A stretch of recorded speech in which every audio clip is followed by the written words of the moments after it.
Well, hello, boys and girls, and welcome to the podcast about action figures. But you know, it's a little bit edgier. You might even say it's a little bit extreme. And I know something about extreme because I'm the franchise Shane Douglas.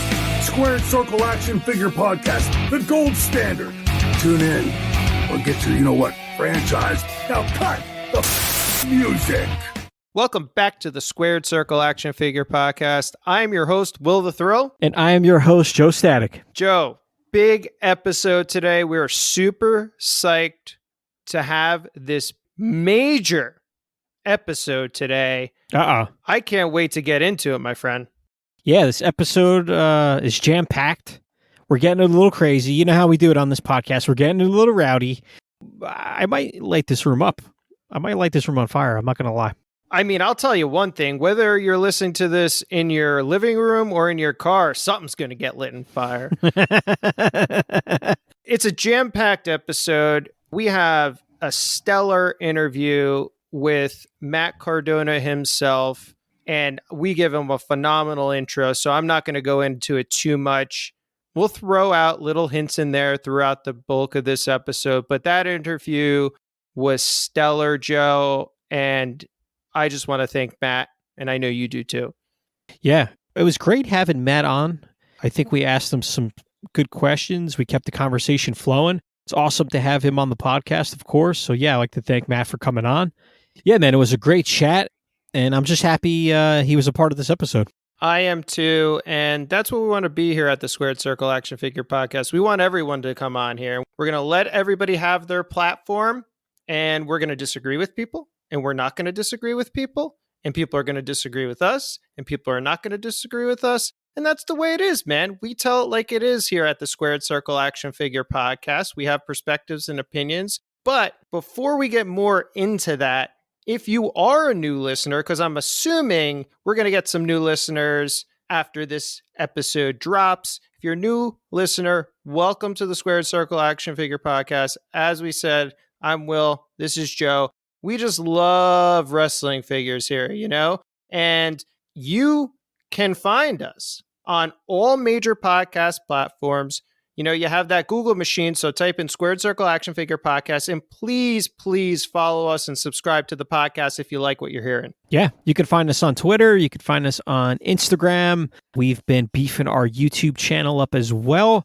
Will, you want to plug the next live stream date?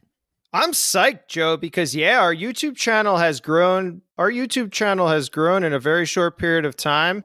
We're over 100 subscribers. I'm super psyched about it. We have had 2 live streams. We did the Ultimate Wrestling Figures of 2020. We did the 2020 Pit List, which is the worst wrestling figures of 2020.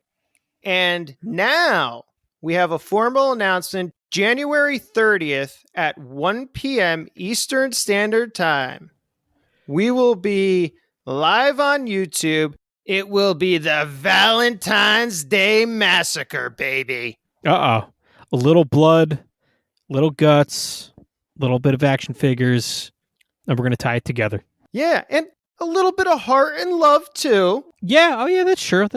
Yeah, we'll have a little bit of heart. We'll have a little love, and I think what we're going to have fun doing is we're going to go over some of the probably best wrestling figures that from notable professional wrestling relationships and storylines. Maybe we'll throw a Dude Love in there. We'll talk about Dude Gate. It's going to be a blast. I forgot Dude Love's music, but I think it was something like that. Right? Isn't that how it goes? Oh, have mercy. Yeah. Oof, there we go. Super psyched. So go over to YouTube, guys and gals. Go follow us on our YouTube channel, the Squared Circle Action Figure Podcast. I'm trying to get a new URL. We are eligible for a URL, and for some reason, YouTube, I cannot find a way to contact them. I'm sending them feedback. They're not responding to me, but we should have a URL, like a formal URL shortly there. So bear with us, guys. Again, type it into the YouTube channel, Squared Circle Action Figure Podcast, and you'll find us there. And as Joe said before, we are on Instagram and Twitter at SQD Circle AFP. Again, that's at SQD Circle AFP. We do a bunch of fig hunts and fun stuff on Instagram, and we do a ton of giveaways. We'll be doing our 2,000 follower giveaway once we reach that goal. And that's going to be a little bit of the bubbly, baby. So don't miss out, guys. The icon. Oh, did you ever think Jericho was going to turn into what he's turned into? It's astonishing, isn't it? It really is. I mean, dude, if you think back, if you go back a couple episodes, we talked about this briefly. You go back to before he was in WCW. You go when he was in ECW, he was a main player. The man of 1,001 holds. Remember in WCW, Dean Malenko. He always had a catchphrase. He always had a slogan, and he always evolved throughout the years. You know what I mean? He came to WWF, the Ayatollah Rock and Rolla, Y2J. His return in 07 or 06, 07. He's always had a presence, and he's always kept the momentum going. I know, and he's just super fresh. Now it's the Painmaker and the Inner Circle, and it Le Champion, Demo God. I mean, you gotta think, and we're going on a little bit of a tangent here, guys. So bear with us. But I mean, come on, top 10. I mean, gosh, you gotta put him on maybe the easy top 10. It's just amazing. But from an era which we grew up in, like you said, seeing the Lionheart and seeing the evolution, the Jerichoholics Anonymous, and what was it, Ralph or whatever? Yeah, he had Ralphie. He had Ralphie out there. Man, I never thought it would end here, and it has. And kudos to him, man. You got to have a lot of respect for the guy. Oh, he's one of the best, man. One of the best. And you know how those Canadian wrestlers are, man. They're always up there. Yeah, and coming back in, we're going to reel it back in. Speaking of YouTube videos, I just posted a YouTube unboxing and review of the Mattel WWE Royal Rumble Target exclusive Ultimate Warrior. So that's live on the YouTube channel. Go check it out. Guys, bear with me. I'm working on my script here. I'm not like we're working through the kinks. We're learning how to do this, even with the live streams. We're trying to get better with the video and the lighting, et cetera, et cetera. But I thought it was a good review, Joe. Yeah, I watched it back. Well, I thought it was awesome. I thought it was great. It was a solid review of that figure. You're a huge Ultimate Warrior fan. So, I think that played out into it as well. Yeah, and Joe, it's an incredible figure. You got to have two in your collection, bro. Yeah, it's one of those figures, man. It's one of those figures. It definitely highlights that set for sure. Oh, it does. And just the detail on it, even though there's a lot of reuse in that figure, it's just damped up. It highlights the set. Again, you look at the set, there's not really a bad figure in that set. And bear with Mattel, bear with Target. They're going to be on shelves. Our motto here at the Squared Circle Action Figure Podcast, just be patient. Yeah, patience is key. For the most part, patience is key. If you were patient with AEW Series 1 in the store, you didn't get anything. But for the most part, if you're patient, you will find the figures. Well, actually today I seen that Brick, Seek, and Pop Finder are still down. So people are going to have to actually go out and try to hunt on without plugging their codes in. Yeah, you're going to have to be smart, call the stores, go to the stores, ask your toy department manager or ask whomever's working in the toy department to scan that tag and see when they came in or see when they're coming in, right? And that's it. You got to do a little work, unfortunately, Yeah, that's what I've been doing. Me personally, I use them rarely. I never use them really, to be honest. I just go to the stores, I know the times and the stores I go to so much. I know the days by now. Usually find what I want. Yeah, exactly. You kind of know the truck days and when they're going to get their major shipments in. And like you said, it just pops up. In the Matt Cardona interview, we talk a little bit about this, so stay tuned for that. I sound a little arrogant when I say, I find everything I want, but I do. I do because I do the opposite of what Joe does. I got to have it. I want it for the podcast. I want to show it to you all. I want to show you if you're smart and you know the codes and you make friends that you will get things, right? So that's kind of my mantra. But again, you can still be patient, as Joe says, and you'll find it too most of the time. Yeah, most of the time. If you're not using the codes, you got to get your ass out there every day almost sometimes. That is true. That is true. All right, Joe. Well, I also just received the AEW Unrivaled Collection Series 3 by Jazzwares. And man, this set is fire. I know a lot of people had a lot of negative feedback about the face scans, et cetera, et cetera. But what have we said about AEW figures since day one? Since day one on this podcast, we said you have to have them in hand. You have to have them up close, right in front of you. And if you can, have 2 or 3 if you want to get that crazy, because having them in the box on card, everything looks different from the pictures online. All the stuff you see online when you have it in hand, for the most part, I think it looks different. And then when you take the figure out of the package, it's even better. I agree with you. And look, we are hashtag mint on card, hashtag mint on card for life here at the Squared Circle Action Figure Podcast. So what we try to do is when we do receive AEW figures, we like to throw them up on Instagram, the inbox shots, and we try to give the best angles and close-ups of the figures to show you what they really look like. So do go over to the Instagram and Twitter page and check them out. We do the best we can to give you them the best inbox depictions of the figures. But like you said, you got to take these out. I get 3 of every wrestler that I like, Joe. I mean, I'm addicted to this stuff. I know. The last live stream, you had like 25 MJFs. You had like 67 Orange Cassidys. I didn't know what the hell was going on. I know. It's crazy. I just love this stuff. For a mint on card collector, the Orange Cassidy figure with the plastic on the head kind of throws me off a little bit. It's unfortunate, isn't it?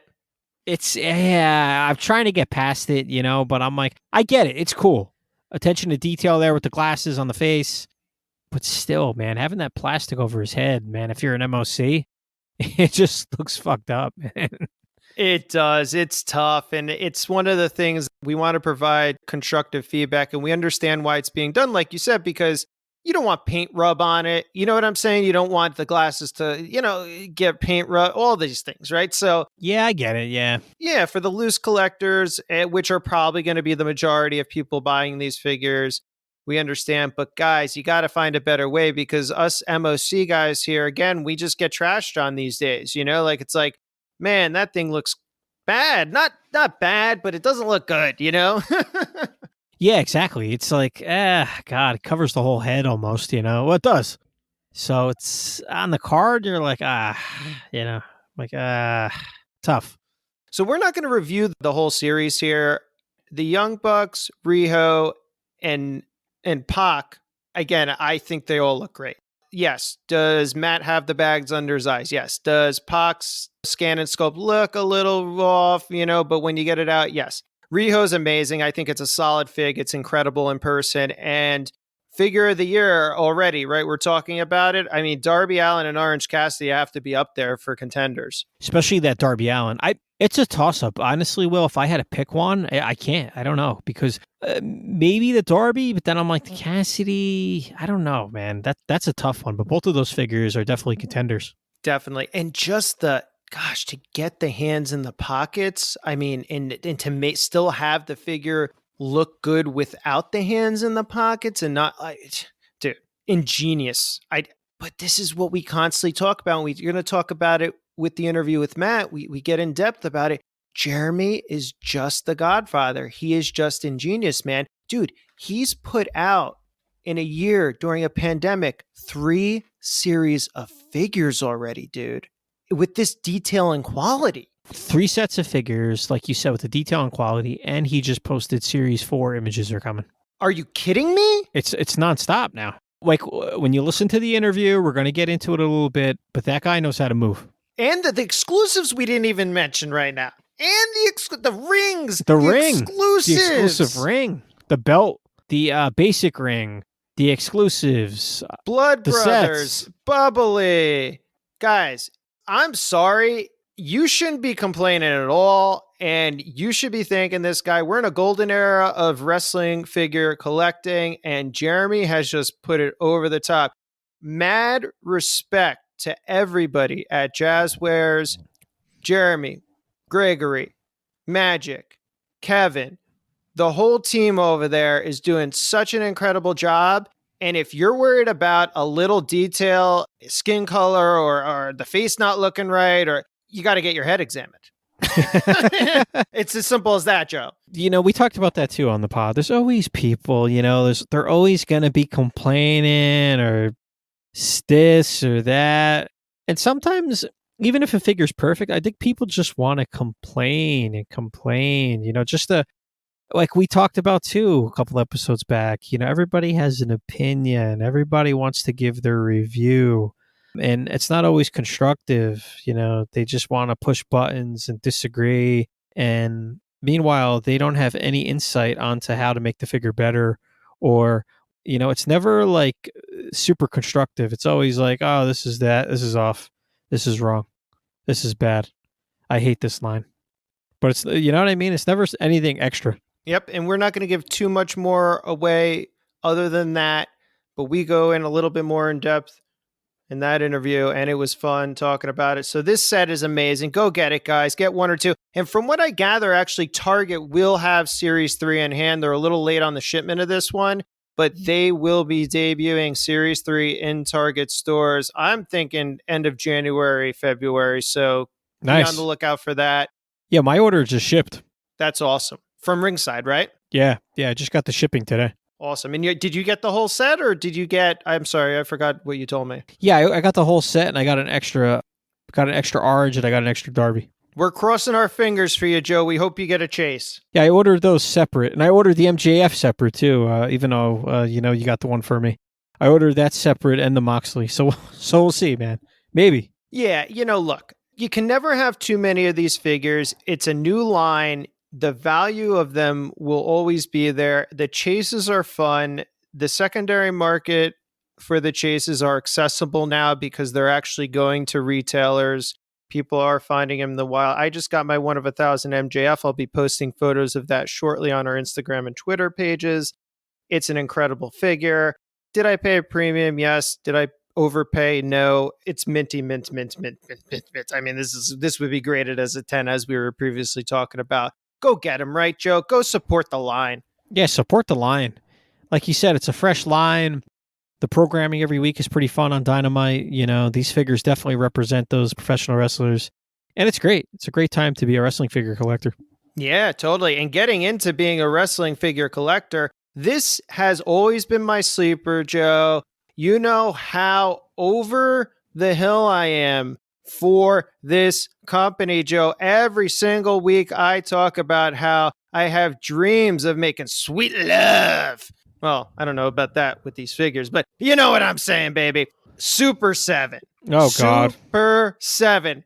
Back again. Oh, my God, Joe. I love it. The Turtles, the Thundercats, the Voltron, the wrestling. Oh, I love it all, Toxic, baby. Man. The Toxic. The Toxic. Ren and Stimpy. We talked about this off air. The Ren and Stimpy figures are insane. We seen them up close when we did the Toy Con. They're incredible. Incredible, Joe. Guys and gals, they're incredible. If you are not getting Super 7 figures, you are doing yourself an injustice, a disservice, whatever you want to define it. But you got to get these figures. And look, we're not getting anything out of this. Yeah, we're giving our opinions, but we're giving you our honest opinions and perspective because we have these in hand, and the quality of them are, Joe, you can't compare it to anything else on the market right now for this price point, No, you really can't. I mean, it definitely is an ultimate. Hands down. The packaging alone, the figure, the attention to detail, the sculpting, the accessories, the choices that they make, their strategy. Everything's just perfect with everything they've been doing as far as the ultimate line goes. I agree. From top to bottom, whether you're a Teenage Mutant Ninja Turtle fan, if you're, like you said, a Disney fan or a Ren and Stimpy fan or a wrestling figure fan, I mean, don't miss out on these guys. And what's great about it is, yes, they have a little bit of a premium on them, but they're not as high as a Mezco or an SH Figure Arts or, these premium things. They're not as low as a Mattel or an AEW. They fit right in the middle there. And you know what's great about it, Joe? They don't overwhelm you. It's not like you're buying figures every month. You're buying them, every 4 months, right? Every 5 months. So there's time in between your purchases, and they're not flooding you with a set of 6 to 8 figures. They're flooding you with sets of 4, 2. You're not spending a lot in a short period of time. It's spread out, Yeah. Exactly. It's spread out. You could do the pre-orders. They're big on the pre-orders. And like I said, their selection's great. The Toxic Crusader, the Ren and Stimpies I definitely want to get. But they're up in their game with their wrestling line. And like we also talked about before we started the show today, I think 2021, you're going to see some crazy stuff coming out from their line. Yeah. Last show, I told everybody that I was in on the Gallows and Anderson. I did pre-order mine, so I'm in. You had a change of heart. You were thinking about now getting both of them. Yeah, I mean, I was doing a little more looking, a little more research on them, looking at the photos up close, zooming in. The Gallows especially. The Anderson, I'm still a little on the fence, but I feel like if you have one, you have to have the other. So, yeah, from last week's show, I was like, I wasn't in. But this week, I'm thinking about ordering them, thinking about getting them. Yeah, and you know what? I did it. Look, we here at the podcast, we respect everybody that does what they do. Wrestling figure podcast wise, in any podcast or any niche or review or toy review, etc. We're not major marks, though. I don't think by any means. We like the podcast. We listen to the podcast. I wasn't going to actually get the Major Wrestling Figure Podcast Ultimates, but I had a change of heart. I did what you did, right? I looked it over. They're pretty awesome figures, bro. It's Super 7 quality, man. You go back to that. It's like having those in hand, they're going to be insane.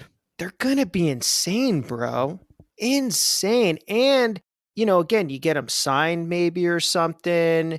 It's just something really special. I don't have a Ryder or Hawkins in my collection right now because as we mentioned a little later in the show, and as I've mentioned in the past, I stopped watching WWE after 2004 to pretty much 2015. So I didn't have any connection to these guys. And that nostalgia is important with us. So it was kind of an era where I didn't connect with anyone, so that's why I don't have those guys in my collection. But you know what? I had to do it. I have to support them. I have to support Super 7. Yeah. And those figures are going to look spectacular when they're released, especially with all the accessories. Listeners are going to listen to the interview later, but the attention to detail on those with the professional wrestler, it's going to be as close to the real thing as possible. Yeah, it is. It's going to be really their best wrestling figures ever produced, and don't miss out on them, guys. So what also pretty much set me over the top with this stuff was I just bit the bullet on the Andre the Giant. I finally got the Andre the Giant. Dude, I got this in hand, man. I'm blown away. I'm floored. Again, when you look at it online, I was iffy about it. In person, this Andre the Giant figure, oh my God, dude, the jacket he's wearing, with the tassels, like the cloth good, it is one of the best jackets I've ever seen in my entire life on a wrestling figure. Like you said, going back before you purchased it, we just didn't connect with that figure, that era. But yeah, I could see you, pulling the trigger on it. And even Will, when you sent me the pictures, I thought it looked better, the pictures you sent me, than the pictures online. I'm like, here we go again. Yeah. Even the head sculpts, right? Yeah, the head sculpts look completely different, the ones you sent me. The ones online I'm looking at to order, I'm like, these look like crap a little bit still. We had a discussion. You thought that it looked like the FTC stuff, close to that. Yeah, it did. It did. I was like, dude, this is... But yeah, you sent me, just the pictures of the head, and I was like, wow, these look so much better. So what I'm going to do for everyone, I wanted to do our next... Well, we have 2 YouTube channel reviews coming up. One we're going to be doing, and I'll announce this, The Bruiser Brody by Adam at Junk Shop Dog. We're going to be talking about the line a little bit and the variant version and the regular version. In my next review after this, we're going to pop up there.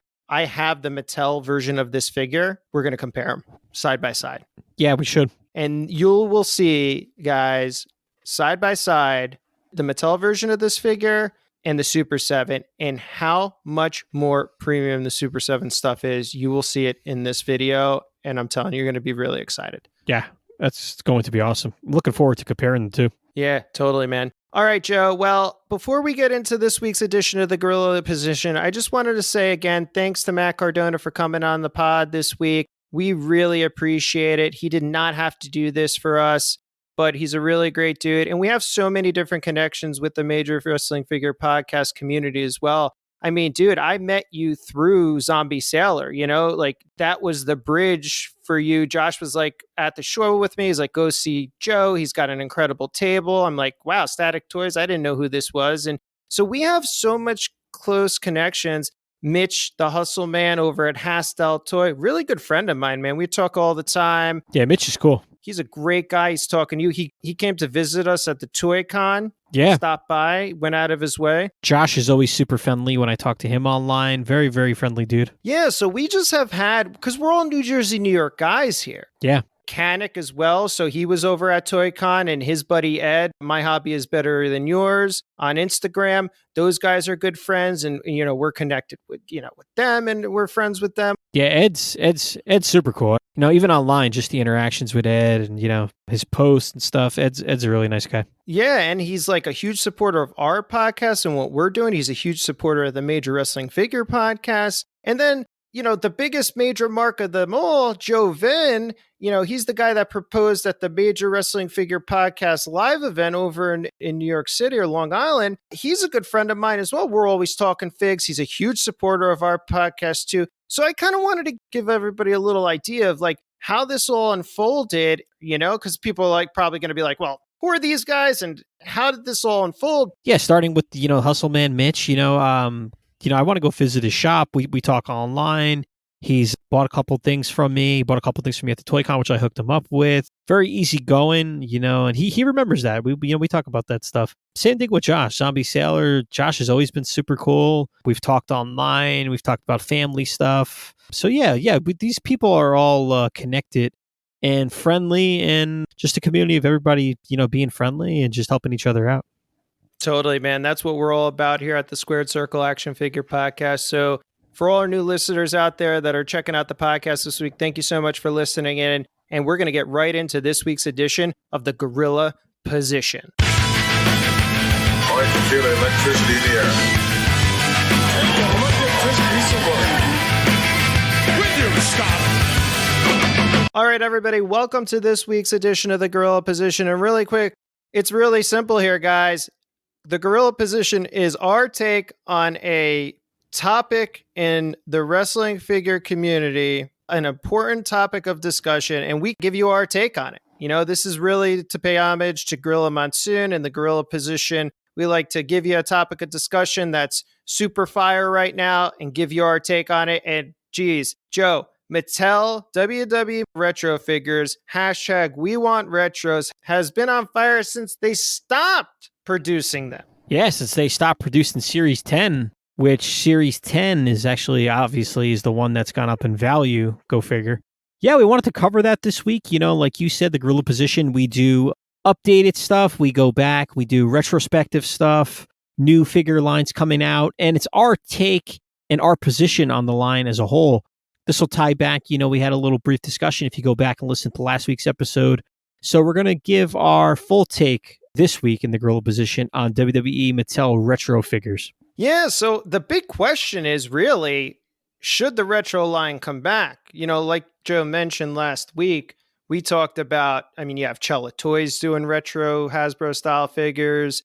You have Zombie Sailor with his new retro / Hasbro figure inspired line. And then you have a plethora of new toy manufacturers doing figures in this style. You still have Mattel even saying, well, you never know. It could happen again. It's not off the table. So really, Joe, what do you think? Should it come back? Me being a fan of the retro line, I kept up to date with each set as it came out. So I was a fan, just by that. I got every set 1 through 10. Later on in the series, the first couple series I found in the stores, but later on, I'd always put my pre-order in on Ringside, always get them delivered. But you can see, Will, I think if you look back, Series 4, maybe Series 5, Series 4, of course, just over distribution. It was in Targets forever. And I think that kind of killed it a little bit because then Series 5, you didn't really see as much, that. I think I ordered that. I ordered that on Ringside.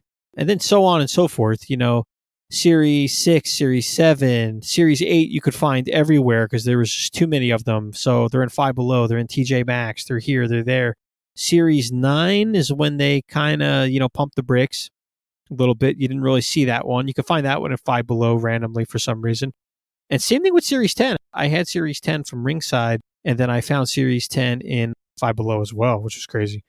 But my point is the distribution, the over-distribution on a couple of the sets and some of the under-distribution on the rest, some going to Five Below, it kind of became a mess in the middle and towards the end there. Yeah, Joe, totally. I totally get where you're coming from with the distribution. And yes, the overproduction was a huge issue.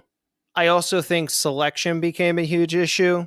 I think that everybody got super psyched after that Series 2 Legends-inspired retro series, right? What could be the possibility? Yeah. And everybody got pumped because they were like, well, they're going to do Diesel. They're going to do this. They're going to do stuff that Hasbro didn't do, and it's going to be in that style. And we're super excited for it. But as you said, after that series sold out, it seems like you were excited and then you got Series 3 and then you got Series 4 and then you got Series, and then these series continue to be, and you'd get a legend here or you get a legend there, or, it just was a little odd. So I think they just continued to lose steam. The overproduction was an issue because they thought it was going to resonate with kids, which I think was a bad strategy. So they tried to pull in a new demographic, and kids these days don't want that style of figure. I'm sorry. They want these elite scaled style figures, or basics that are all scaled. I think there were a lot of problems and a lot of issues with distribution, with overproduction, with selection, with the demographic that they were trying to get. Yeah. If you look back on Series 7 too, well, Series 7, you could find that in every Walmart. Exactly. And it's not a hot series. I think what also is a problem, even at Ringside Collectibles, they had these figures this year still. That showed you the wrestler selection wasn't key to the collector demographic that want these figures.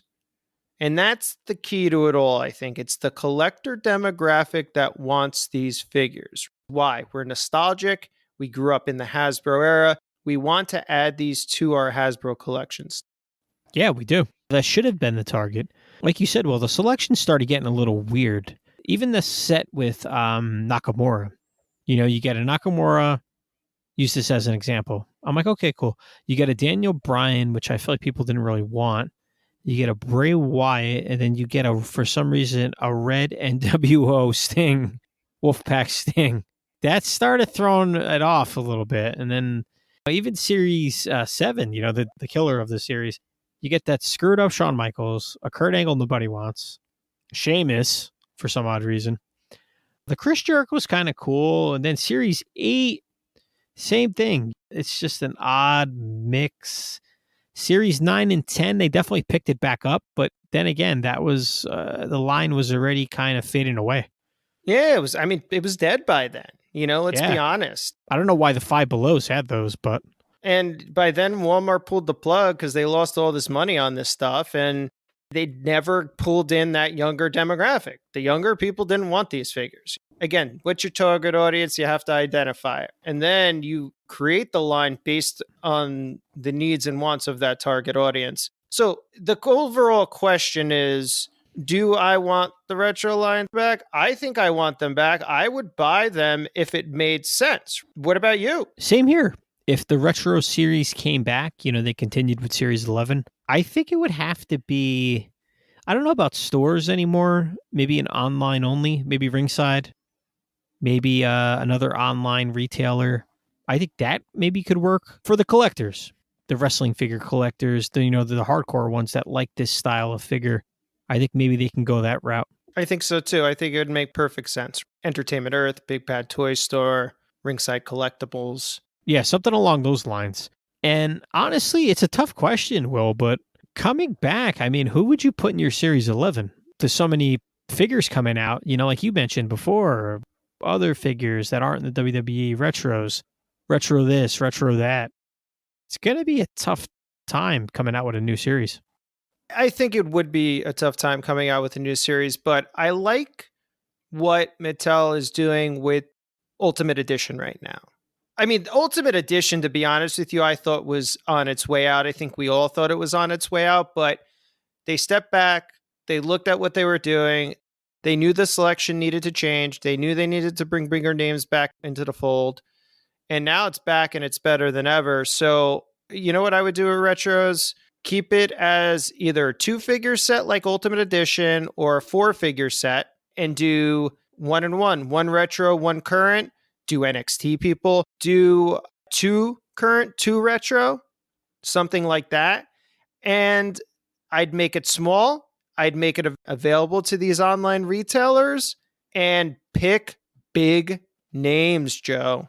Big names. I still think, Will, too, they should mix in the female wrestlers a little bit as well.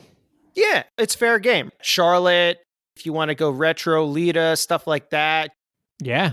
This is just me going, old school. They could do it, they did Alondra Blaze Mattel Elite. They can always do her in retro form. I don't know if anybody would buy that. Something along those lines, maybe. Go back a little old school. Yeah, you could go to 90s, 90 to 95, too. Do Razor. Yeah, do Razor again. Why not? I mean, they're doing it with other figures like from the Classic Superstar line. They're recreating them in Elite form or Ultimate Edition form. You could do, Razor or Brett. You could bring those back. You can't go wrong with a Hogan. No. Right? You could do another Hogan. You're telling me you wouldn't buy another Bret Hart updated? I'm all in. I definitely would. What about Series 11? We do Charlotte Flair, Hulk Hogan, British Bulldog, Bret Hart. Yeah. Boom. I buy all of them. Exactly. There you go. What makes sense? What's smart? Even if you wanted to throw a newer superstar in there, Fiend, Charlotte, Bret, Hogan. Come on now. Boom. Done. You're telling me that shit wouldn't sell? I kind of want Bukaki. No, I'm only kidding. What was that guy's name? What was that guy's name from last week's episode? Oh, yeah. He was in the Royal Rumble. I don't even remember. Jeez. Tanaka and... yeah, you want this in Elite form, Ultimate Edition form. It's like, I want a Dino Bravo in Elite form, Retro form, Ultimate... Right out the gate, you do a Hercules, a Billy Jack Hayes, and... Outback Jack and Dino Outback Bravo. Jack, and you get Adrian Adonis in there. Adrian... No, I want Adrian Adonis. Stop. That's a... Dude, Adrian Elite, give me all the Adrian Adonis, man. I'll take them all. He's such a great wrestler and I know. great promo guy. He's underrated. He could actually cut a promo. Some of these guys like Billy Jack and, even Billy Jack's out of his fucking mind. Dino was all right, but like Hercules wasn't the best on the mic, guys. Let's be honest, right? Nah, Hercules was crap on the mic. Adrian's one of those rare professional wrestlers. He's great on the mic. He had a fun gimmick, and he only has one wrestling figure. I know. Insanity, man. It's a great figure. Great figure. Yeah. Well, if they're bringing back a lot of this, 70s and 80s stuff, that's one I would like to see. But anyway, as we move on. So that's it, guys. We're not going to go on too much more about this. What's our position, Joe? We want the retros back too. So we're going to get on the movement. # we want retros. And I actually like what Zombie's doing, kind of doing the more updated, kind of more lifelike sculpting. You know what I'm saying? Maybe Mattel kind of does. Well, he's got the double R on that, man. Whew. I mean, that's going to double be... R. Oh my God! Well, at least the drawings. You'll find out what that means a little later in this episode.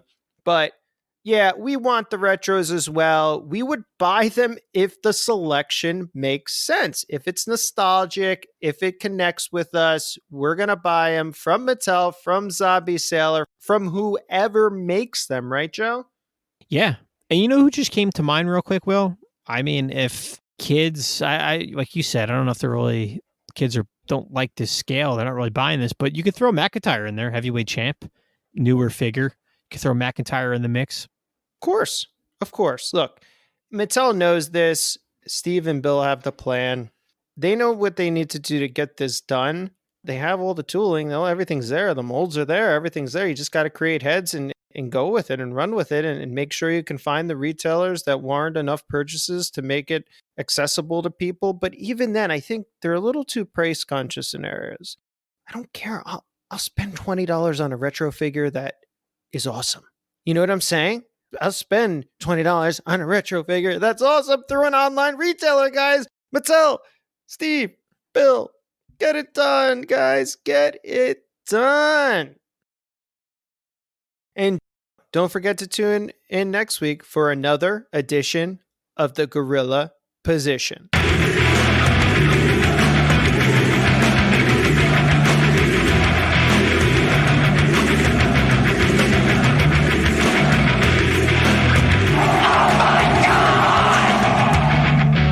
And welcome everybody to the Oh My God Figure of the Week.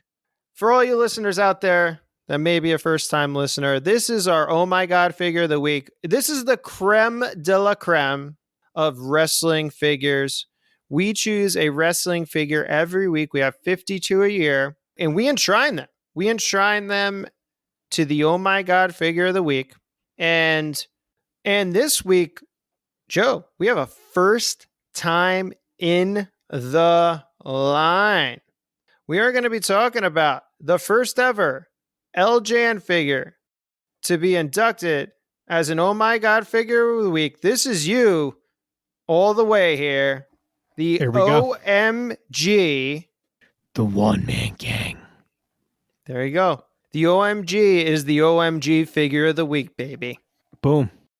Yeah, this is episode 28. We've done a handful now of Oh My God segments. Old, new, best of 2020, leading up. This is our first time doing a figure from the LJN line. And who better to be first than the One Man Gang? If you listen to this podcast, you go back and listen to previous episodes. I talk about One Man Gang a lot. I talk about Mattel doing a One Man Gang. You know, I beat that to death.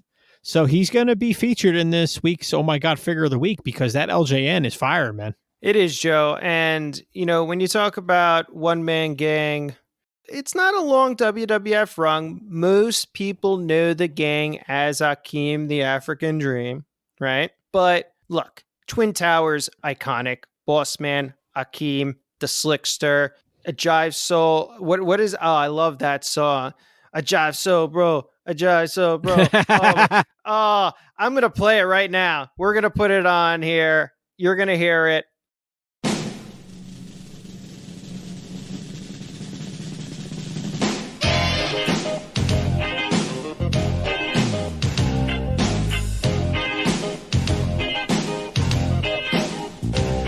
Well, I met this lady and I told her quite a story. Said I love her forevermore. But the trouble is I tell the same old story to every girl that walks through the door. This is the Slickster talking at you, honey. Well, first they love me and then they don't. Sometimes they do it and sometimes they won't. So I said to this girl, hey, you get out. And she got to her feet and began to shout. You a jive soul bro, a jive soul bro. And you're always lying to your friends.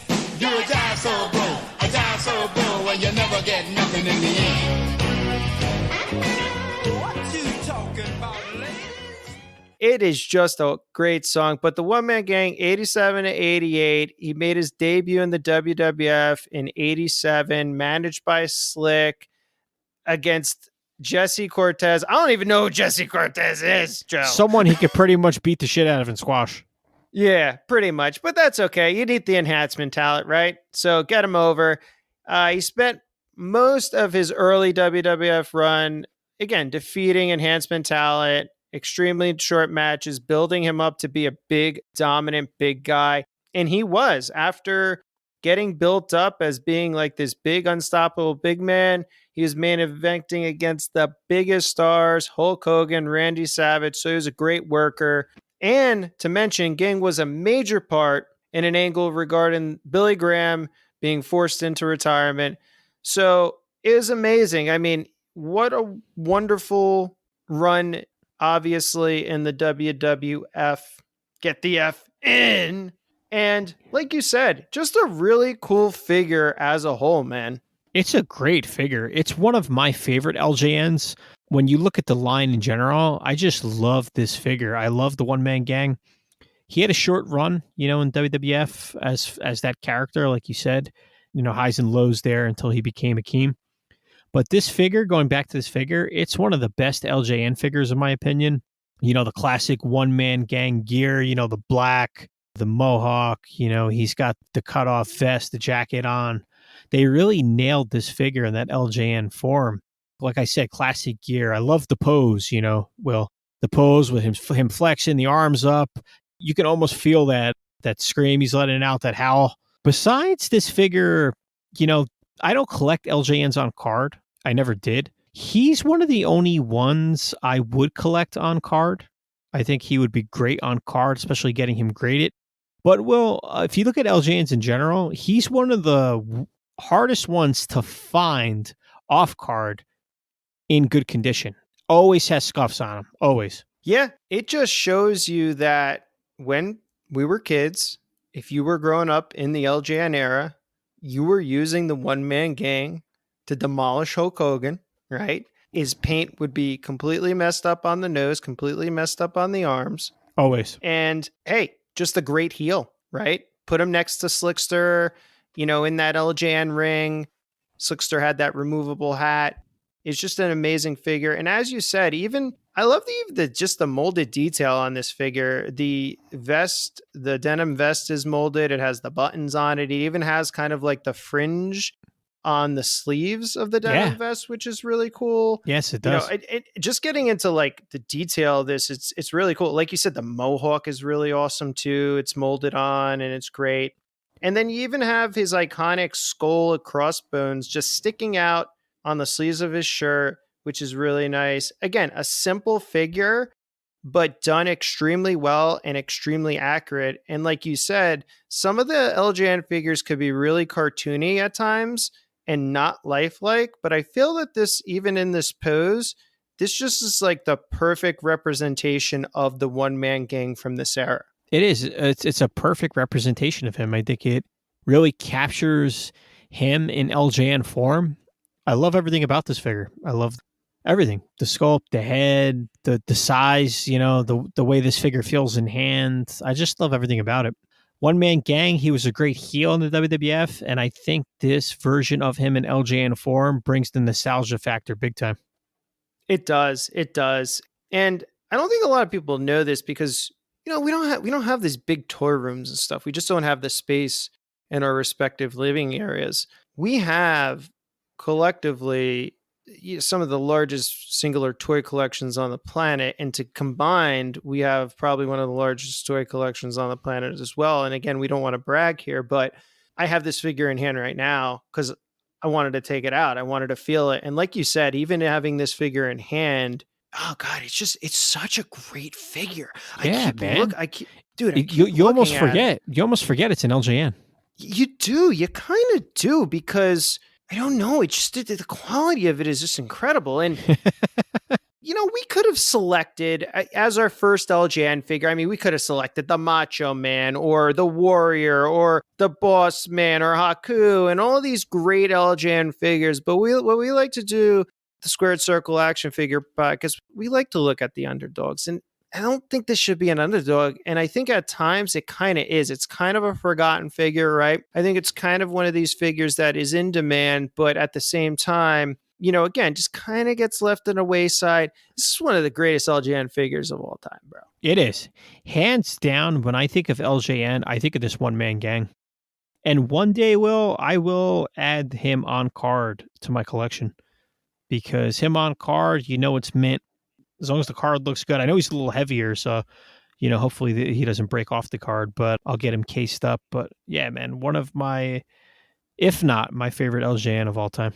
Ed, my hobby is better than yours. Hook up Joe here, man. He's looking for a one-man game. I know Ed had a one-man game for a long time on card, and the price was pretty good. So I don't know. I mean, I was almost thinking about dropping it, but mine is in pretty good condition loose. It's got a little nose smudge, but it's not terrible. I don't know. Again, I'm not crazy with this. I like to have them in great condition or the best condition possible, but I don't mind a little patina. But yeah, Eddie, if you still have one available, hook Joey up here.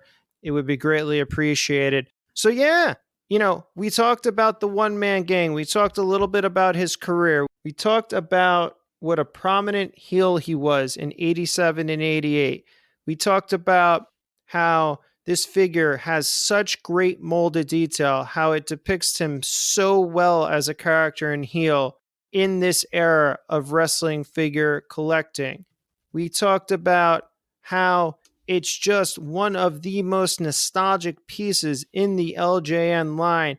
And Joe, these are all the reasons that this LJN WWF one-man gang is an oh my God figure of the week.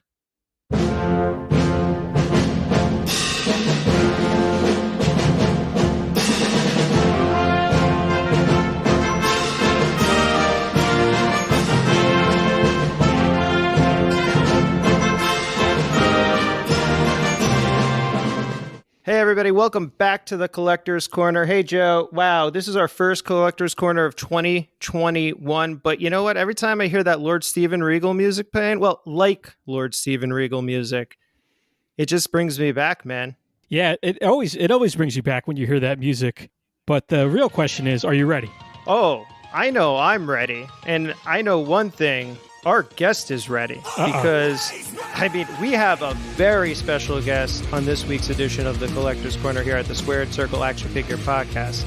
He has held the WWE Tag Team Championship, the U.S. and Intercontinental Champion. He is the reigning and defending Internet Champion. You may know him as former WWE superstar Zack Ryder, a.k.a. the $1,000 Broski, the Michael Jordan of wrestling figure collecting, the president of Turmoil, one of the founders and hosts of the Major Wrestling Figure Podcast, Mr. Alwayz Ready Matt Cardona. Matt, welcome to the Squared Circle Action Figure Podcast. Thanks for having me, guys. Hell of an intro. I think technically, though, the tag team titles that I held in WWE were different titles, so I'm really like two different tag team champions. Well, there you go. If you want to get technical, If you want to get technical, I think you know the tag team titles are so goddamn weird. If you were to find a title history somewhere, I don't believe it's the same title. So technically, that's another title that I've held. Yeah. Yes, and they keep on growing, my friend. I know you are holding so many titles. I'm running out of wall space over here. Matt, with an intro like that, man, you ever think about running for president?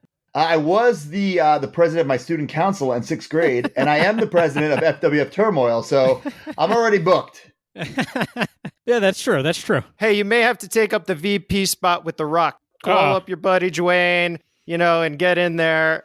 But we'll see.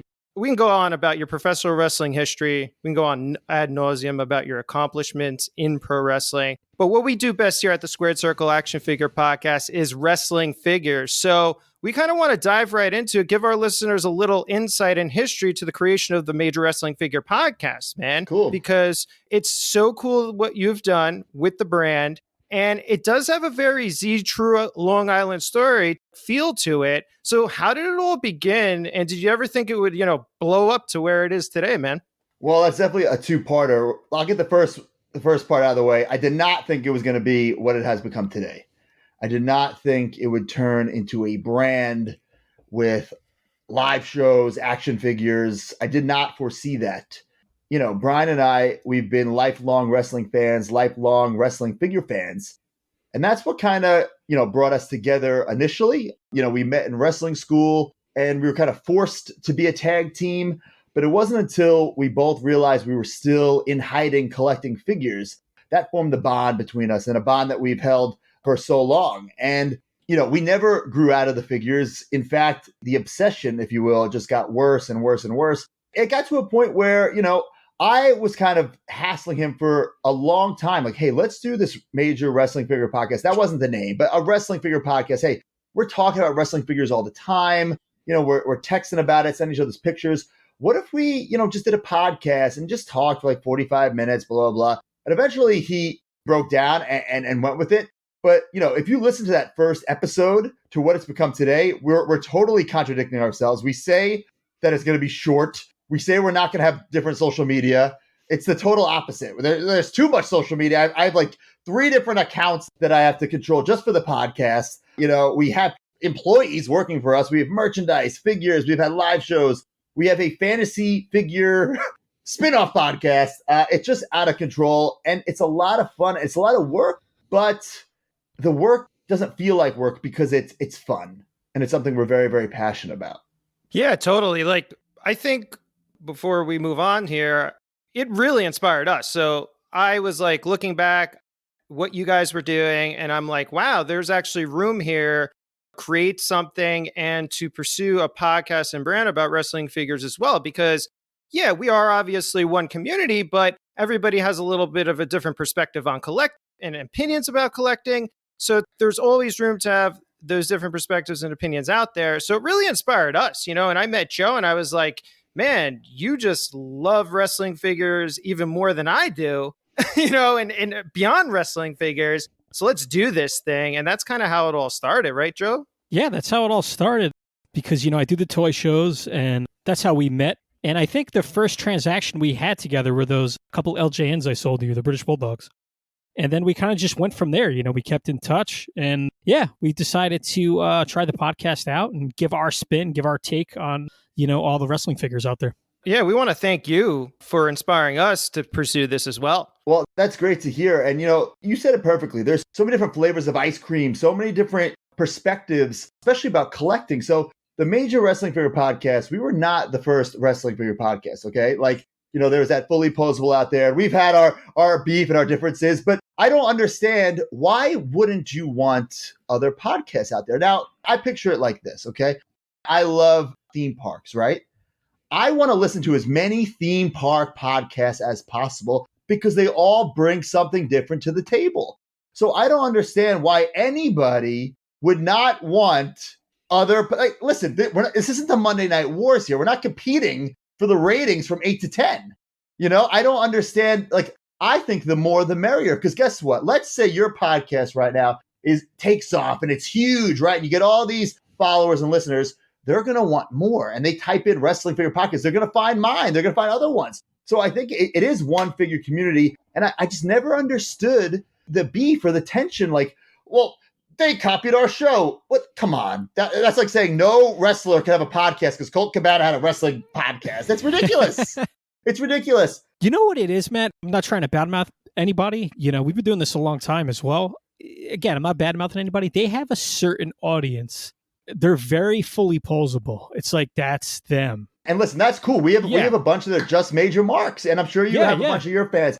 What we're trying to say is, hey, we don't have beef with anybody. We really believe in that one figure community. We all are one figure community. So I hate the back and forth. And I see the tweets every once in a while. It's just like, I try not to let it get under my skin. I think we have publicly squashed, I want to say squashed the beef. We didn't have any beef. You know what I'm saying? Like, we had no ill will or harsh feelings. But I'm just glad that, you know, you guys are starting some podcasts, and, you know, there's other ones out there, and there's other social media accounts starting, and YouTube channels. I love it because the more the merrier. And at the end of the day, if we're all so passionate about wrestling figures, a 2-hour podcast or a 1-hour podcast once a week is not going to fill us up. We need more. Yeah, exactly. Of course. Yeah. We 100% agree with you on that sentiment. Moving on from the fully posable stuff and, you know, obviously the greater community. And that's good that we address that here because I think it's on everybody's mind all the time. And I think what we like to do here is we like to rough it up. We want to ask the hard questions. We want to discuss the hard topics. We want to get a little extreme on this podcast. This is not your PG podcast. So, Matt, go ahead. If you want to throw a few F-bombs, they're not going to be cut out either. All right, man? Yeah, you know? That's pretty much what we're trying to... We don't hold anything back on the podcast. We don't really censor anything. We just kind of say what we think. And I think that's our little flavor on everything. That's great. Yes. So, Matt, we wanted to ask you, you know, you always wanted to create action figures. Did you ever think you would be involved in the creation of so many pieces? Honestly, no, you know, because I always loved wrestling figures. I even, you know, creating customs when I was in like middle school and high school. And, you know, when we started this podcast, like I said earlier, I didn't foresee the merch opportunities. It wasn't until Zombie Sailor Toys pitched us a pin. And I'm like, a pin? Like, who's going to buy this pin? And it sold out in minutes. I was like, whoa, we're onto something here. And we're all about limited edition and that the demand needs to be greater than the supply. And some people don't like that. And I understand. But at the end of the day, like, I don't want a garage or a warehouse full of Stomp in Paradise pins. I want 100 or 250 and I want them gone. You know what I'm saying? Well, and we know you're into foam collecting, right? But you don't want foams of your own stuff, like you said, to the ceiling. Right. So like we don't like stock in anything. Yeah, there's a couple things we've done recently where we make extra, like a keychain or a condom, but like those things are little like extras that when we do have like an exclusive thing, someone goes, "Oh, I'll take this rare foam finger. Oh, and I'll get a condom too, whatever." So like we do have and we have so much merch. That's the beauty of it. We have figures, we have pins, we have foam items, shirts, prints. We have different things for everybody. So I don't think there's anybody who tries to get every single major wrestling figure podcast piece of merch. There might be. Besides me, I know I'm one of those people.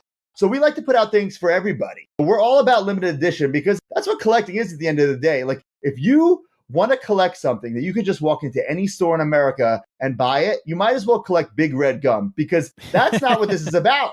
It's about the highs, the lows, the struggle, and maybe like 5% of the stuff that we get were sent. And thank you. I'm very, very grateful for that. I'm in the trenches too. Even for the Ringside Collectibles Major Wrestling Figure Podcast figures. Yes, of course, I got the pre-production samples, but to get the real mass-produced ones, I could have gotten them for free. Well, I could have just gotten them, but I wanted to be on the website getting them, and I didn't even get them. I had to trade for them. I had to buy from a major mark. So I love that stuff. Yeah, that's the whole point. But like you said, there's always going to be people like that with any action figure that complain.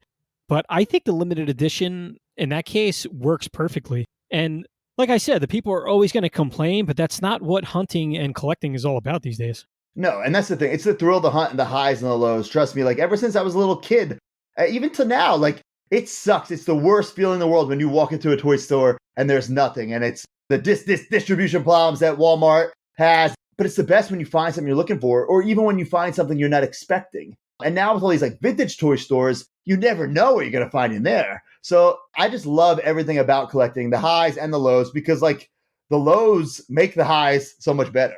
Yeah, and look, I find everything I want basically, except for AEW Chase figures. But that's another story. And it's also about being smart these days because it's more or less not even a distribution problem. It's more of a purchasing problem, right? These retailers don't want to take on added inventory just like you don't, because they don't want to have stacks of these figures in their warehouses sitting or then having to be marked down or sold to another retailer or discount retailer, and then they lose money on it. So it's all about business, you know? This is not the toy friendship. This is the toy business. Yes. You know what I'm saying? Yeah. It's the truth. How many Targets or Walmarts have you gone in and you see the stacks and stacks of the Ghostbusters Plasma series? Oh my God.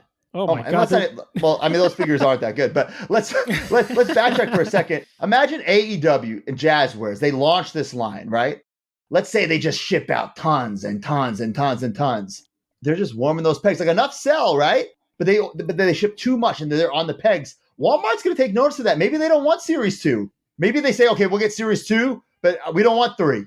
You know what I'm saying? So I think the demand being greater than the supply is incredible. Now, did it suck not finding these figures for so long? Absolutely. I strategically go to 2 gyms in Orlando that are right by Walmart. So I go to Walmart all the time. And I was searching for these figures all the time, constantly. Because even now, like I'm still going because I'm a psychopath. Like I have the Chase figures, but I want to get them again because why not? It's just to say I found it. You know what I'm saying? And I did this in the Facebook Patreon group the other day. Brickseek, I'm sure you guys talk about Brickseek. It said that they had them in stock. So I did like a live video. I was going to hopefully get a Chase and just give it to somebody in the group. Like I'm not going to try to flip this or anything, but there was nothing there. And that comes to the territory, you know, not even if Brickseek says it's there, doesn't necessarily mean it's there. Maybe in the back, maybe somebody already bought it. You know, there's no perfect system. No, there isn't. And you know, you just have to try. You got to be smart. You got to use the Brickseek codes, the SKUs for Walmart, the DPCI numbers for Target, as we tell our listeners all the time.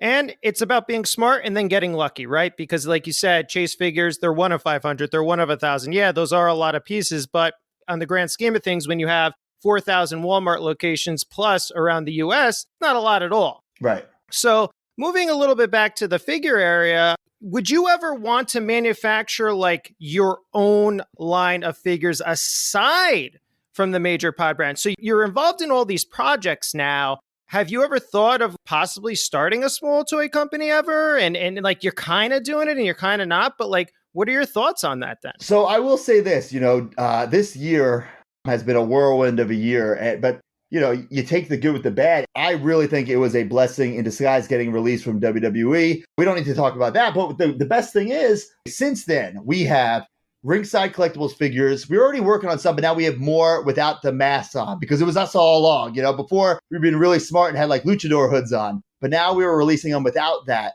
Cease and desist, likeness problem. And the Super 7, oh my God, I cannot wait for people to get their hands on these. I have the prototype, the first prototype. Now mine is all glued and stuff like that, so it doesn't move around. But I have the Ninja Turtles, the Andre the Giant. I see how incredible these Super 7 Ultimates are. And, to answer your question, I see what goes into the costs for not necessarily Super 7 because I'm not making the business decisions there. For instance, with Mattel, and obviously this is not Mattel's fault. They cannot get superstar approval on every figure. People would say, oh, I want to be more jacked or I want to be more whatever. It would never work. But with the Super 7, we were fortunate to literally take the prototype and make a list of everything we wanted changed. And it was so, oh my God, it was so cool because you see a Mattel figure or an AEW figure, these are toys at the end of the day, right? They're not going to be, these are $20 toys. Some people expect perfection here, you're not going to get that. That's true. But with these Super 7s, because they are a premium, they are more expensive. I wanted to make sure every little detail was different. I was talking about the colors of the button on my jacket. I haven't seen the improved version yet, but I was trying to fix every little detail possible because I want these to be the best, most accurate wrestling figures in history. But to answer your question, I see what goes into the cost of these molds and stuff like that. I don't want to say that we're definitely working on a figure line, but we have been talking about a figure line. I don't want to reveal much more than that, but I will say this. It is very expensive. It's very expensive oh my God, I can't imagine. Molds and stuff like that. So maybe the end of 2021, I don't know if you would see it in hand or you would see an image. I don't even know if we're actually going to do it. But Zombie Sailor, he's creating his own toy line where he's using Brian and I as the first for his retro line. And I know the prices for those molds, and it's expensive. You got to make that money back and then some for it to be worth it to you. And people are expecting $10 to $20 retail. That's not going to happen because they're not ordering 50,000. They're ordering 1,000 or 5,000. So the cost to get these made goes way up. So the cost to sell it to make your money, because like I said, this is the toy business, it has to be higher. Yeah, and it's funny you mentioned that because we had Adam of Drunk Shop Dog on here for a special one-off interview, and he talked about the Bruiser Brody and the production costs of that. And he even said, he's like, look, I'm basically after the royalty factor, I don't make anything off these figures, at least this first run. And what I do with all the money I do make from my first run for these Bruiser Brodies, I'm reinvesting into the second set, right? Right, and that Bruiser Brody is incredible, an incredible piece. And I love it so much because it's not like some guy making some bootleg or using the name and likeness without permission. He went to the family, he did it the right way, and everything about it's the right way. It's in scale with the figures. The packaging looks amazing. John Lucas Reyes, we use him for some things on the pod. He did a great job on the card. And I was just blown away by that figure, and I can't wait to see what else they have coming out soon. Yeah, I heard from the pod that you do know, you have a little hint. I do have a little, little hint. I'm not going to reveal it here, guys. Sorry. No. No. Yeah. He keeps that stuff tight-lipped. Even when we have Adam on, we had him on twice already. He doesn't give too much away. We'll just put it that way. He's such a good dude. I call him my Japanese figure whisperer. I don't know what the deal is. I think he lives in Australia. I think he was in New Zealand, now Australia, or maybe I got that mixed up. But any Japanese figure I want, he's able to find me somehow. So he's the perfect guy to do these Popey figures. Yeah, definitely. And before we go to our next formal question, I don't want to go too much on a tangent, but we're absolutely excited to see what Josh is doing, obviously, with the Zombie Sailor line. Super pumped about that. We did hear from you on the podcast that Ron Rudat did do the drawings for I don't know why Zombie hasn't made that public yet, but yeah, Ron Rudat did the drawings. So this is as official as you're going to get, baby.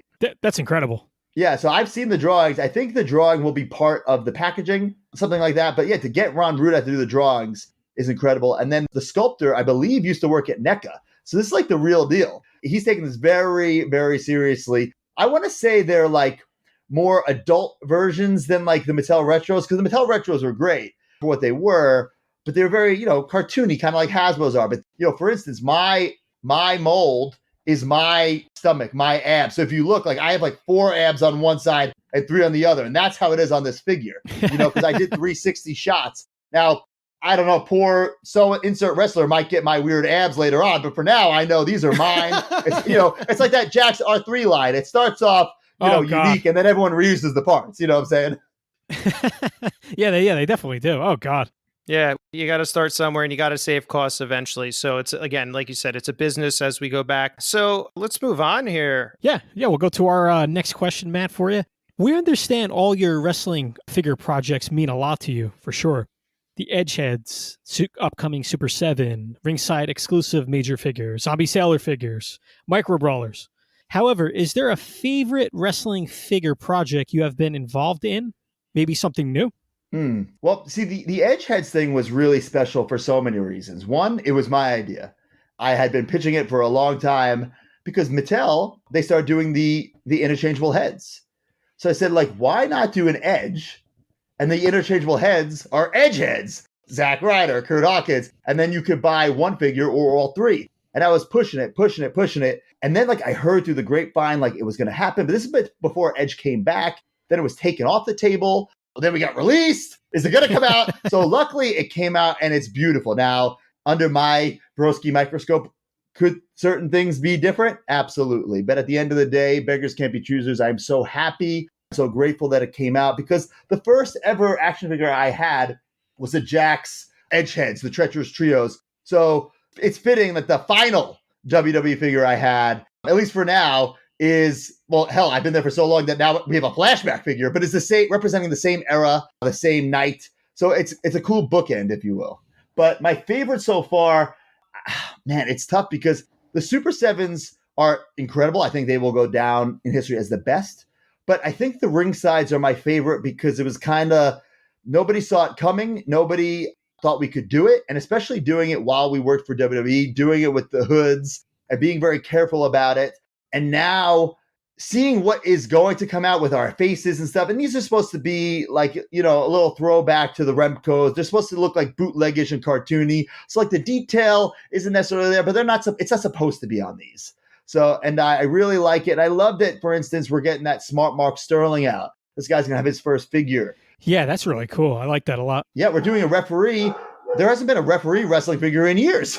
So I'm hoping people buy this figure, whether they hate us or love us, just to use for their fig fed. So who knows? I'm just very excited about the whole process. And I love that, we work with TTD Wrestling, who is incredible. He's the backbone of the pod. And anything that we think of, I'm very creative, but I'm not very artistic, if that makes sense. So I know what I want in my head, but I can't put it on paper. I certainly can't put it digitally on a computer. So I tell him what I want, and he's able to nail it. Usually, like, very minimal edits have to be done afterwards. That's how good he is. And the fact that he was able to take, really, he just made a bootleg wrestling figure shirt for us, and we turned that into figures. So the shirt came first, and then we turned it into figures. Yeah, I remember that was one of the first shirts. Yeah, and it's so funny, you took the words right out of my head. When you talked about bootlegs, I know Joe's a big bootleg guy, and he's had a vast collection of bootlegs throughout the years, and those are really fun figures. I was unfortunate I don't have them because of obviously the limited supply and stuff. I'm okay with that, but they are really super fun as well. So that's pretty fun, Matt. Yeah, I mean, you got to love a good bootleg. I mean, there are some really bad ones, but I think through, like, I guess my nostalgic eyes, some of those Mannix, like that Diesel, for so long, we thought that was the Diesel head. You know what I'm saying? So that, like, everyone had to get that Mannix Diesel to make Diesel customs or just put that with their fig feds. And then later, I'm the son of a bitch who finds out that's not the head. It's cool. Some of these are very, very special. If not, I think a Mannix Diesel is more important than like a Hasbro Skinner. You know what I'm saying? Yeah, I love that. I love the Mannix set, especially the Razor. That's like my favorite one. Absolutely. Yeah, Joe actually gave me a loose Razor he had, and thank you so much, Joe. And, you think about it, though, that Diesel, that's an original head sculpt, no? So, I mean, if you think about it, like, it's special in its own right? Because... So it turns out that is on other bootleg figures. Okay. But it's original, created by Mannix or whomever was the bootlegging company, right? Like, no other people designed that head other than that for them, right? Right. And it's so weird because, every other head looks similar enough, if not exact. You know what I'm saying? The Razor, the Shawn, the atom bomb, right? So this one, we always thought, ooh, was this that unreleased Diesel? Turns out it's not. But yeah, it is very special. Now, I don't have on the tip of my tongue what other figure uses the head, but it's out there somewhere. If you throw it in your Google machine, you can find it. Yeah. I'll check that out and look that up. Awesome, Matt. Awesome. All right. So we're going to get to, let's say, our last formal question here. But what is next for the Major Wrestling Figure Podcast? You know, you have Major Fest coming up. That's going to be from January 24th all the way to the 31st. It's a week-long event. It's kind of like your toy fair, and you can tell our listeners a little bit about that. But can you share any other news? I mean, you told us a lot about all these figures coming out and everything. Really, in your eyes, where do you see this going, you know, as we head into 21-22? Yeah, so Major Fest is something that we wanted to kickstart this year because by the time next year comes around, hopefully the world is in a better place where we can do some sort of live convention. So we wanted to start it here first. And like you said, it's a week-long event, 8 days, not 7. So on our social media, we have everything that's going down. I'll just list through it right now. Like on Sunday, the first day, we have a Patreon group. I'm not going to sit here and plug the Patreon group, but in that group, we have a Facebook group, and we do something every month called Boozin' with the Toys, a big live video chat where it's exactly as it sounds. You drink up and you make some bad decisions on eBay, and it's a lot of fun. That's on Patreon Sunday, but then Monday on Twitch, our Twitch channel. Usually our pods drop on Friday, and it still will this week, but we record it usually on Monday nights, and we're going to do a live recording of the podcast on Twitch. Where Twitch I love because we get the instant feedback from people. We get to bring in their comments, bring people on, and I love that. Tuesday, the 26th, we have an interview with Steve and Robert from Mattel. Hoping to get some exclusive stuff out of them. Not quite sure yet, but that will be on our YouTube channel. The Wednesday, we have the Figure Wrestling Federation, where Brian and I rebook the Attitude Era with figures. Probably the most ridiculous thing going on in wrestling right now. But that is the go-home show to our big, quote-unquote, pay-per-view. And that, for the first time ever, will be live on Twitch. So, you know, we're not actually playing with the figures, but we're talking about it as if we were. And what's so wild is that we're going to get the fan interaction, like crowd cheers, while we're discussing this. That's going to be a lot of fun. Thursday, the 28th, we have in our Patreon, again, we have a flea market every week. And what I love about the Patreon group is that these major marks, they just create things. Like, we didn't create this flea market. They did, and it's taken off. And every Thursday, people, they buy, sell, and trade with each other. But there's going to be a live Major Fest version on the 28th with Aaron Ortiz and the NWO. And then Friday, the 29th, we have an interview with Magic from AEW Jazzwares. Talk about the AEW line, which will be super cool. And then Saturday and Sunday is the Major Fest event with the Fan Fest Q&A and the big Major Fest finale to season 1 of the FWF. But we will announce during that week. I think people have been trying to figure out exactly what we're doing. We're not going to reveal everything, and I'm not going to reveal everything right here, but I will say that the Major Pod Network will be revealed during that week. Read it as Major Pod Network, not Major Pod Network, if that makes sense. But we're very excited about that, to grow the brand, almost a rebranding, because for literally the whole existence, it's been the Major Wrestling Figure Podcast, but now the Major Wrestling Figure Podcast will fall under the Major Pod Network. So we have some cool things to reveal during that week, some new shows coming out, and of course, there's going to be some merch drops, some planned, some surprise, but I promise you, all limited edition. Of course. Damn, Matt, that's a jam-packed week. Oh my God. Yeah, it really is. And we're all about providing that content. Yeah, a couple of those things are Patreon only, but the majority is free 99, baby. Anybody can see it. Anybody can watch it. That's what we love to do. And that's the most beautiful thing about it. You know, as we move on, we're going to do a little bit of a round robin with you, just fun questions. But what you've done here, and which is really awesome, is you have a celebrity status. You're a professional wrestler. You have millions of followers, right, around the world. And you've taken it and you built this really, really awesome community. People are having fun with it. Like you said, you know, we don't have to hide now in our like rooms, you know. Sure. We're trying to break that stigma, you know. I really believe that we're going to do it. Yeah. And like, we don't have to be like, oh, well, you know, I'm going to get yelled at by my wife because I spent, well, you may still get yelled at, but I spent $300 on, hot toys, but so that's what we love here. And yeah, it sounds like a jam-packed week, and we're excited to see where you all go. And again, like you said, I mean, like I said before, and we've said in the past, huge inspiration. We couldn't even fathom doing the amount of stuff you guys are doing. It's really a full-time job for you all, and ton of respect. But Joe, let's get into this. Let's get into this fun part. Like we don't sit here and be serious the whole time, Matt. All right. Yeah, Matt, we have 100 questions here for you, so we're just gonna run through all. We're just gonna run through them all real fast. Just PayPal me my fee, friends and family, please. Yeah. No, it's only a couple. All right, here we go. I'm just kidding. So what I wanted to know, I had to write this down because I was watching it live on pay-per-view. It might sound corny, but I have to ask that I have you on here. What was that feeling like winning that Intercontinental title at WrestleMania on top of a ladder? I said it in a promo that night. And it's funny because Dave Meltzer said, like, oh, this wasn't the greatest night of his life. You could tell this is just a wrestling trip. No, fuck that. It was. You know what I'm saying? Like a kid, I have goosebumps right now just talking about it. A kid, his whole life, all he ever wanted to do was be in the WWE. That's all he ever wanted. And to finally, after a decade of ups and downs and highs and lows, walks down that aisle for the first time to his own music. That's the win right there. That's the win. Walking down the aisle at WrestleMania, hearing my music play, not Teddy Long's music, not like the generic WrestleMania theme, because I had been at WrestleMania before. The first one running in during the main event of WrestleMania. Then other times I've been at every lumberjack battle royal under the sun. And then I was in a Team Teddy versus Team Johnny where I'm wearing a Teddy Long t-shirt, so like I never really had like my mania, you know what I'm saying? So to finally get that and to walk down the aisle and hear my music play, that's the win right there. But the cherry on top, of course, winning the title, my dad legitimately hopping the guardrail coming in. I remember that.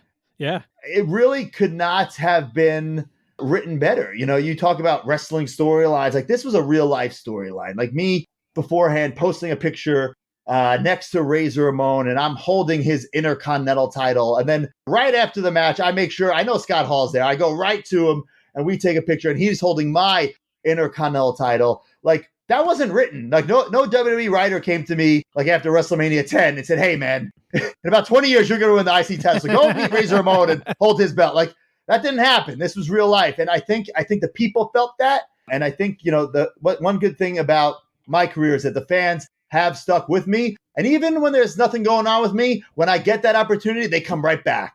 So I thank the fans for that. So to answer the question in a long form way, it was the best night of my life and best night of the career. We talk about this on the podcast too a lot, Matt. It's one of the, we always talk about the IC title, especially the early 90s, Perfect, Hart. I mean, you name it, the guys that held that belt. I think that, when you were a kid too, remembering that, and that brown foam title we love, that's our favorite belt of all time. That's our favorite belt of all time. But to hold the IC title, and I remember that moment because I followed your career, and I had no idea you were going to win that match. And to have you on the ladder, you pull the belt down, dude, it was incredible. But to have the IC title under your belt, you know what I mean? To actually hold the belt and to have your name in the history holding that title, I think it's fantastic, man. Yeah, thank you so much. Definitely very, very proud of that moment. In my house, believe it or not, I have a toy room and I have a garage and office full of wrestling shit. But in my actual house, there's no wrestling stuff at all. You walk in, when that office and toy room doors are shut, you have no idea what I do, anything about me. Well, at least not that I'm a wrestler. But there's one photo I have, Rob Schamberger, piece of art of my dad and I hugging in the ring at WrestleMania. That's the only thing that I have to the public eye when you first walk in. So, if the electrician's coming in, he'll see that, but he won't see, if you open the toy room in the office, he'll see way more shit. But like, what the hell? Yeah, I'm very, very proud of that night. And it still means so much to me. And I'm very, very grateful for that night. Yeah, I have a wife and 2 kids. It's tough, man. Like just to get a picture on the wall, like if you have your own toy room, that's great. But I know what you mean. Just to get like a picture on the wall. Or like I could sneak in a figure every now and then to hide like on the TV or on the mantle with our pictures. But dude, it's so hard. I just want like a DTOF in the living room, but I know that'll never happen. You know what I mean? Yeah. I'm like the LJNs are art. We got to put these up. But yeah, dude, I know what it means. Yeah. At one point, Chelsea, she made me a very nice shadow box, and she put all my mint on card Hasbro Series 1 in there. Yeah. Yep, and that was we hanging. saw that. It was beautiful. It was like art. It was hanging in my living room. And then my cats got involved with it, and it broke and shattered. Luckily, the figures weren't destroyed, but that was it. Now all those figures are in my my closet. Oh, geez. Well, it's so funny you mention your cats. Yeah, because we're going to get back to that a little later in this round robin. But next question, really quickly, and that's an incredible moment, Matt. I got to admit, I got to plead the fifth here or whatever, or I don't know, plead something. I did not watch wrestling when you were wrestling. All right. Yeah, like I stopped after like Will took a hiatus for a long time. Yeah. I was like, long story short, my history was I was at every single New York event at ringside from 1990, I would say 7 or 8 to 2002. And I couldn't get ringside tickets when WrestleMania 20 came around. And then I effed the WWE, WWF. I was like, I'm never going to go see an event again. You couldn't get tickets? Yeah, the day of at MSG. Yeah. Oh my God.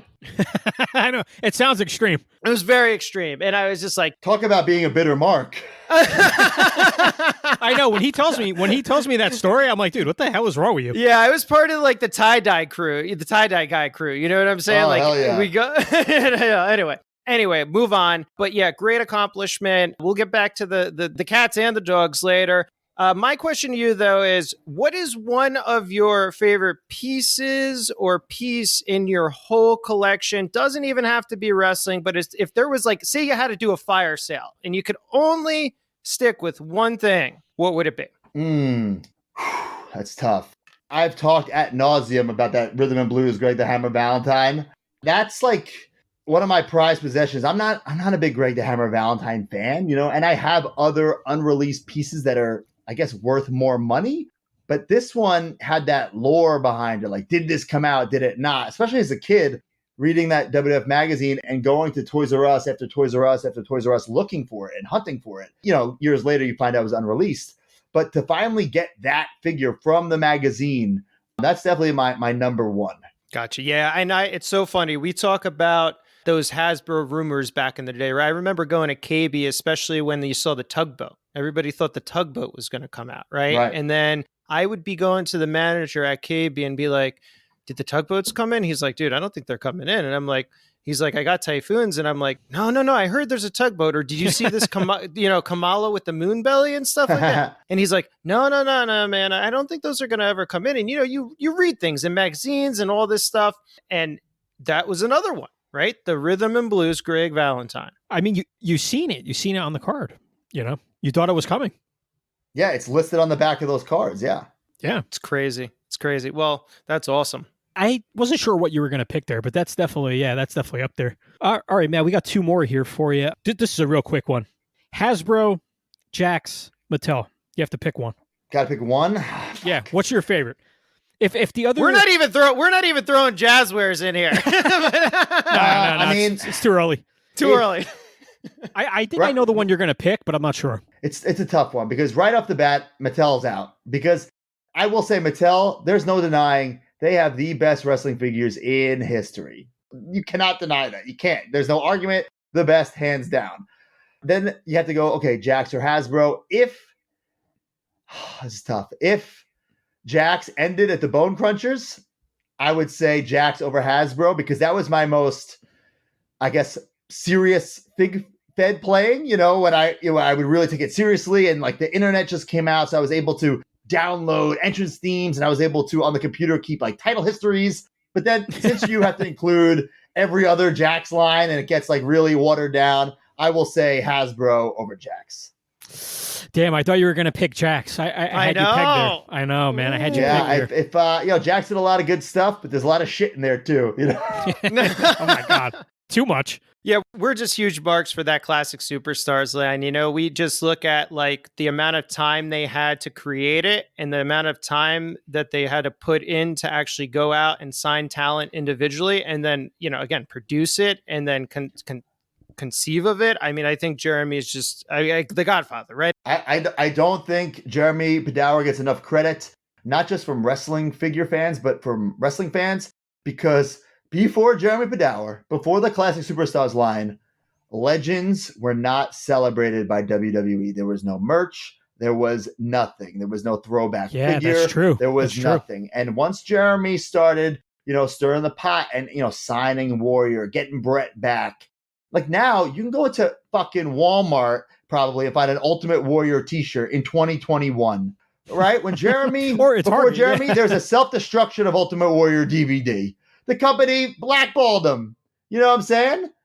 Jeremy is responsible for this. He got the ball rolling, and you know what I'm saying? 100%. And now we have the Legends contracts. We have the Legends merch. We have the flashbacks in Mattel. Like, this all would not have been possible without Jeremy. I never thought about that. That's very true. He definitely got the ball rolling for that. And honestly, that's probably my favorite figure line of all time. Yeah, same here. And like, just even with figures and the real life scans and stuff, I mean, he just pioneered, oh my gosh, everything, right? He set the foundation for not only, like you said, this legend stuff, but then the tooling, right? And the real life scans and the more lifelike figures out there. And making these figures collectibles. Oh, with the chases and the limited supply. I can't wait to see that AEW Jazzwares employee Tony Khan or something like that. 1 of 20. Don't talk about it. Don't talk about it. Don't talk about it. Because it's definitely coming. Oh, 100%. It's coming. Oh, man. He did it. I mean, he did it with so many. So real quick, he's just a nice guy. Like, I don't know anybody in the industry where you can message them on Instagram. You can actually talk to them. He actually answers, Matt. Like, we had him do a Q&A in one of our very first episodes, and he actually answered all the questions for us and sent it back to us. Yeah, he's a great dude, great guy. I'm sure now if you asked him, he wouldn't be doing that because now he's in charge of this company again, where like he can't go on there and be, he is as transparent as they come when it comes to this. Like, is the head of Mattel, first of all, Mattel doesn't even have social media. Luckily, we have guys like Bill, Steve, and Robert who are the voice. Steve's pretty good. No, Steve's great, 100%. But like, there's no Mattel social media. Like, what the fuck? It's 2021. You know what I'm saying? Yeah, you get those random pictures. Right. You think the head of Mattel is going to go on and address the skin tone issues? No way. Nope. No. And even Joe said that best. The accessibility you get from Jeremy. I mean, I talked to him even just about Pokemon collectibles, and he's very transparent and he's very honest and he provides you with great advice. It's just an invaluable resource if you want an insight into the industry and you want, like you said, the transparency and the information.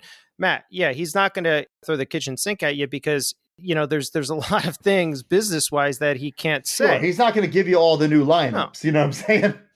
Exactly. Oh, I'm sure people have tried. 100%. Oh my God. Trust me, we've tried. Oh, geez. It's like the Dino Bravo situation. Are we getting a Dino Bravo for Mattel? No. Oh, my God. I always ask that. I ask Steve every Q&A, Steve, can we get a one-man gang? But he doesn't even look at it anymore. That's just a running joke, though. It's like how big is Batista's dick, You know what it is, too, I think, real quick? Jeremy, having him in that seat again, I get nostalgia, man. Matt, we're all about nostalgia on this podcast, man. We talk about that every episode. And I get like that feeling I had when I went in Toys R Us and seen Series 1 of the Jakks Classic line. I get that like similar feeling with him doing the AEW line. Like, I'm just excited. You know what I mean? Like, I'm just like amped up, like I'm like pumped up. And the packaging reminds you of the Classic Superstars that are all uniform. And I hope it stays that way. I hope it stays that way from beginning to end. Just like the Classic Superstars did, like the Hasbros did, the LJN, like uniform the whole time. And, Brian and I, we talk about this a lot. We're not in the collecting business. We're not even in the toy business. We're in the nostalgia business. Yeah, you know what I'm saying? Because without nostalgia, who the fuck would care about talking about figures from 1996 or 1986 or 2006? You know what I'm saying? It's all about those moments and where you were and, it just brings 100%. You back. It's constant. And reliving your childhood or rewriting it. If you didn't get that figure, you can get it now. And that's the best part about it. Yeah, exactly. So one last fun question before I let you go here, Matt. All right, cats or dogs? We know prior to the dude coming in, you were a cat guy. But as you said, your cats destroyed your Hasbro thing. You got dude there. He's a beautiful looking dog. what do you think, my friend? Yeah, so I mean, I was never a cat person before Chelsea came into my life because she wanted a pet, and I said absolutely no to a dog because I just knew we didn't have the time or the energy for it. So I agreed to one cat, which, well, damn, he's lonely. We need another cat. And then, like, Chelsea found this other cat that needed to be adopted. Okay, we have 3 cats. And then she really broke me down for that dog against my will. I mean, I love them all. I definitely think having a cat is way easier, especially like when I was on the road constantly. We could leave the cats for 4 days at a time, just leave extra food. And, they go to the bathrooms by themselves in the litter box. Can't leave a dog alone for 4 hours. So I love them all equally. But what's easier? A cat 100%. Gotcha. So it's the better half that, okay, I see unfolded. All right. If you want a little, well, I mean, it didn't happen, so it's not quite news. But with Super 7, we were able to, the sky was kind of the limit with Super 7. It's like, well, what do you want? Well, what can we have? Well, what do you want? Okay, well, wow. Well, can we have mini figures of ourselves? Done. Can I have like my $1,000 broski bucks? Done. The pod mic, we have dog tags. I almost, for a split second, came with Waffles, my cat. We almost came with Waffles, my cat. That's awesome. It didn't end up happening, obviously. But if there is a series 2 or wave 2, I want to maybe get Dude in there. I don't know. Yeah, I mean, hey, British Bulldog's coming with Matilda, so it only makes sense, right? That's right. So yeah. Oh, and dude, all right, Super 7 HARD. Matt, you've probably seen the photos on our Instagram. That line, and I'm just going to put it out there again. I cannot get enough of what they're doing with Ultimates. Bro, I was explaining this to Doc Gallows the other day. It's like, dude, we are in the same line as Andre the Giant, the Ninja Turtles, and Mickey Mouse. You know what I'm saying? We're all in the same universe. Same packaging, same name, same scale. Oh, man, it's incredible. It's super, if you will. And I think the figures are so great. I think what's going to happen is that, yes, it's taken so goddamn long for these New Japans to come out. I think when people get those, and then when people get the Matt and Brian's, they're going to be like, oh, shit. And like these are going to be, because the pre-order system is very complicated. You know what I'm saying? I think the wrestling figure community is not quite used to it, that the pre-order is the order. It's not like Ringside Collectibles where something's for pre-order. Oh, I'll just get it when it comes in stock. No. If you don't pre-order, it's done. That's how many they make. So sure, companies like Ringside Collectibles, still have the Matt and Brian, but that's because technically they pre-order them from Super 7. Yep. Once those are made, that's it. So the secondary value on these figures are going to go through the roof. And it already is proven with the Ninja Turtles. So they did it very smart with Series 1, only had Raphael. So now more people are learning about the Turtles. When it's all said and done, the amount of like Michelangelos compared to Raphael's it's going to be like night and day. Yeah. So it's going to be really, really interesting. Will Matt turned his back on NECA Ninja Turtles. He's completely all in on the Super 7 ones, which I don't really agree with. I purged my entire collection of NECA. Ooh, I don't know if I agree with that. Yeah, man. I except for the movie. See, to me, someone asked me this question. I think it was Smart Mark, who, by the way, can't say enough good things about Smart Mark, our producer. I think he asked me this a couple episodes ago. To me, the NECA and the Super 7 are not comparable. They're not in the same universe because the NECA is the cartoon and the Super 7 are the Playmates, which are supposed to be the cartoon, but they're not the cartoon. You know what I'm saying? So you can't do one or the other because they're not the same. I agree with that sentiment, but nostalgia-wise, I was looking at it. Quality-wise, I was looking at it, and I had just to make a decision because I couldn't do both. Sure. So I wanted to be like, because I collect G.I. Joe, I collect Star Wars, I collect wrestling. It's getting too much. So I needed to purge one of them, and just seeing like we're hashtag mid on card for life here. Mid in box for life. So that's not my motto, baby. Let him breathe. I know. Let him breathe all day, baby. Sometimes I get those crazy thoughts because I have a guy I work with. His name is Tom, and he's always busting my balls. He's like, Joe, you're fucked up, or Joe, there's something wrong with you. He's like, figures, toys. He's like, you need to appreciate them, dude. You need to take them out of the box to do that. And he's always on my case. I do see that. I do think it's artwork. Like, for instance, the new Pac, Neville, whatever you want to call him, that the new AEW figure, I thought was horrible. Seeing the pictures, even in the package of that new head sculpt was horrible with the hair over his face.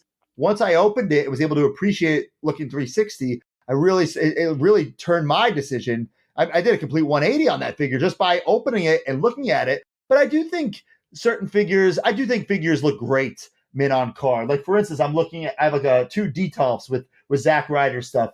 And it's, it's all mint on card stuff with a couple loose versions in there. So I think the combination is great. And I think in package is awesome. But when you have as many as I do, and I guess this sounds like, it sounds horrible, but when you have as many figures as I do, you can't keep them all mint on card because you can't display them all.